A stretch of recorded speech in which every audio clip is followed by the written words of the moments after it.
Meski masih berusia belia, putra sulung Jessica Iskandar, Elbarak Alexander, kini sudah menjadi bahan sorotan lantaran ia diketahui sedang intens mengeksplor bakat presentingnya.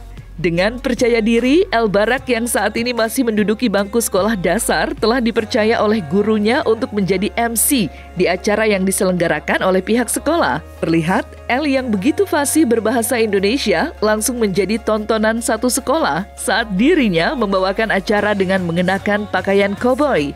Lantas, seperti apa Jedar melihat bakat dan tumbuh kembang putra pertamanya itu?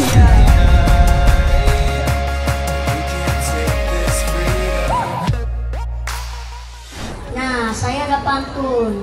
Di benua Afrika ada Kenya. Ibu kota Latifah bernama Riga. Selamat datang semuanya. Tema UND tahun ini adalah kembali membangun bersama untuk perdamaian dan kemakmuran, di mana kita berkomitmen untuk menciptakan lingkungan yang aman, nyaman, dan membahagiakan di muka bumi. UND itu acara United Nation Day, itu persatuan bangsa-bangsa di mana kita merayakan antar negara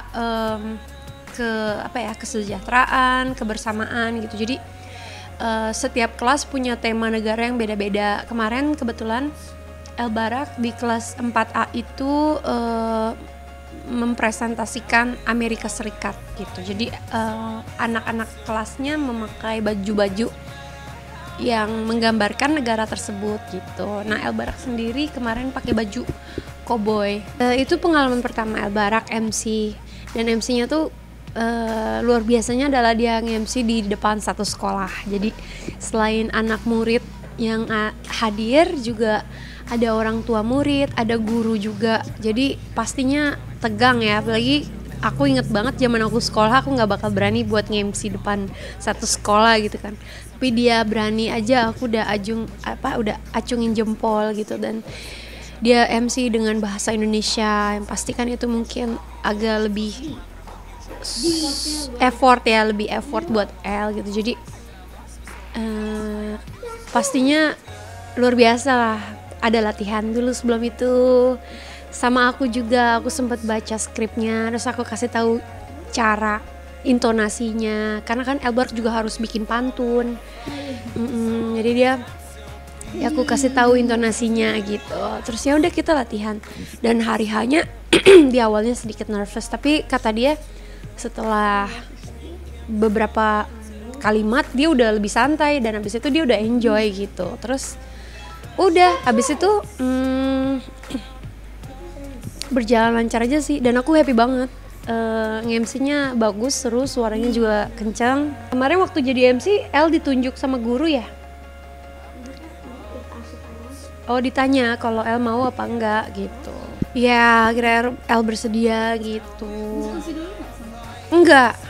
Dia oke aja langsung. Iya, dia memutuskannya sendiri. Dia cuma kasih tahu aku, Mama, aku nanti akan jadi MC gitu.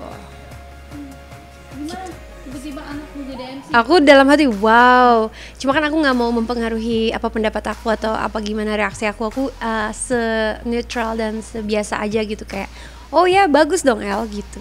Pastinya seneng, selalu bahagia, bersyukur. Aku tuh anak sehat aja itu udah puji Tuhan, bersyukur gitu. Apalagi kalau anak bisa punya attitude yang bagus, punya sopan santun, punya hati yang baik, itu pasti seneng banget sebagai orang tua gitu. So far sih so good ya, aku juga seneng banget El bisa lancar, bisa sejelas itu gitu. Aku juga happy sih. Pastinya seneng, selalu bahagia, bersyukur. Aku tuh anak sehat aja itu udah puji Tuhan, bersyukur gitu. Apalagi kalau anak bisa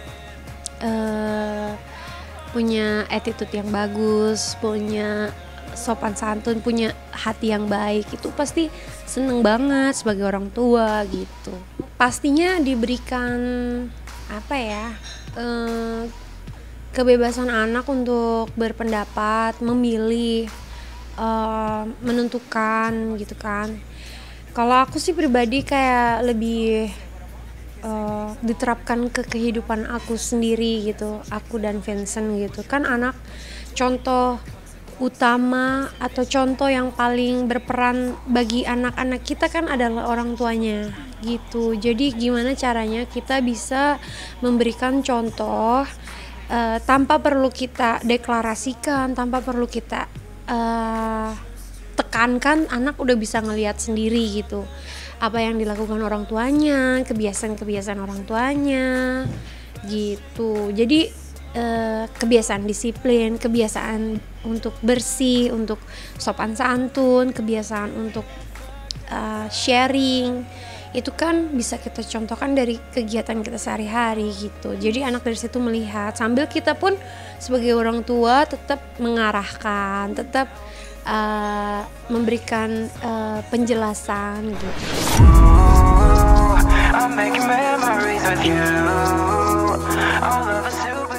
Terlepas dari tumbuh kembang El Barak, kebahagiaan lain juga tengah dirasakan oleh Jessica Iskandar, yang mana tepat pada 22 Oktober kemarin, dirinya dan Vincent Verhaeghe baru saja merayakan 2 tahun anniversary pernikahan mereka.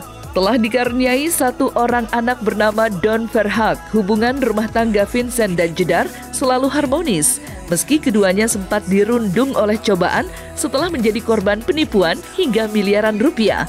Lantas, seperti apa ungkapan Jessica Iskandar dalam memaknai usia 2 tahun pernikahannya dengan Vincent Verhaeghe? Iya, seneng banget. Memang ya masih 2 tahun, ya baru 2 tahun, masih seumur jagung. Mudah-mudahan kedepannya bisa datang lagi tahun-tahun yang indah. Semoga kita juga semakin sayang, semakin support gitu. Kan kalau 2 tahun mah ya masih banyak lah pengalaman artis-artis lain yang mungkin yang udah berpuluh-puluh tahun kan. Jadi ya kita mah masih baru lah, tapi kita berdua bersyukur di awal-awal pernikahan kita ya kita udah kena musibah yang luar biasa ya. Tapi kita berdua, aku terutama, aku bersyukur suamiku ada di sisiku, bahkan jadi garda depan buat aku dan anak-anak gitu, karena kebahagiaan anak-anak itu dari ibunya, tapi kebahagiaan ibunya itu dari bapaknya. Jadi kalau bapaknya bisa berdiri di paling depan, itu melindungi ibu dan juga anak-anaknya. Paling ya kita berdua, kita selalu punya moto, apapun itu, pernikahan kita itu disatukan sama Tuhan dan hanya boleh dipisahkan oleh Tuhan. Jadi nggak akan ada apapun itu kita berdua harus berusaha gimana pun caranya untuk entah itu memperbaiki, entah itu bagaimanapun caranya, kita berdua harus terus berdua gitu. Ya masalah yang datang ya kita hadapi berdua gitu, dan ya kita cuma percaya Tuhan itu pasti memberikan ibaratnya musibah ini adalah sebagai hikmah gitu, sebagai pelajaran yang kita ambil yang menjadikan kita jadi lebih baik. Di sisi lain musibah yang datang pasti akan ada jalan keluarnya juga gitu. Jadi ya gimana caranya kita sebagai manusia, 2 insan suami istri yang berusaha dan juga menjalaninya, dan sisanya ya kita serahkan kembali lagi kepada Tuhan gitu. Ya komunikasi ya, ngobrol, ngomong gitu. Ya kadang-kadang mungkin ada emosi yang kita perlu ambil jeda waktu dulu. Nanti kalau kita dua-duanya udah lebih enak, kita ngobrol. Tapi kalau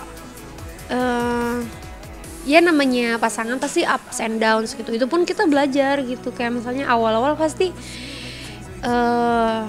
banyak penyesuaian gitu. Tapi kan kesini-sininya ya kita berdua menyesuaikan. Kita berdua menyesuaikan diri, belajar gitu. Ya itu makanya kita jangan lupa untuk selalu memohon kepada Tuhan apa yang kita inginkan, kita harapkan gitu. Karena kadang-kadang aku sih percaya akan yang namanya doa ya, dan doa itu menurut aku positif, dan itu kan keinginan kita tuh pasti didengar gitu dan akan terpancar dari aura kita gitu. Jadi ya mudah-mudahan ketika kita mengucapkan doa itu dijabah sama Tuhan dan diberikan maksudnya dikabulkan gitu.